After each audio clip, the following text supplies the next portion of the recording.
One question we get asked a lot is what happens during a bedbug inspection and what does it include or entail? Well, first thing we do when we arrive is secure the dogs near the front door and begin to ask you questions.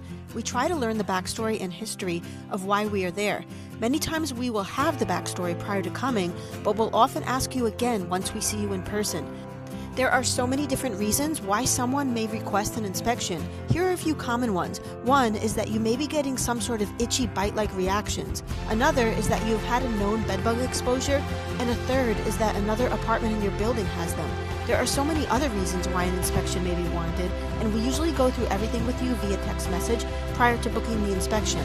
So each dog has a different set of behaviors that we pay attention to when they're on odor. In this clip, you can see Southy begin to wag his tail when he starts noticing the bedbug odor inside of these drawers.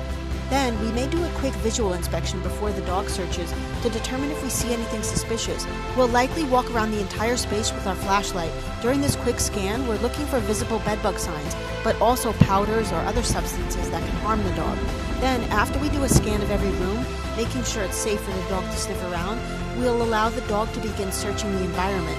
And sometimes, before the dog searches, we may see an actual bedbug, like in this case. This unit was surrounding one with a known bedbug issue, and when we did our initial scan with the flashlight, we saw bedbugs on the headboard.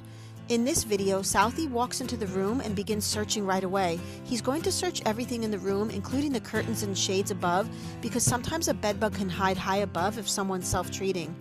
And next, you can see Ecko searching the top bunk of a bed.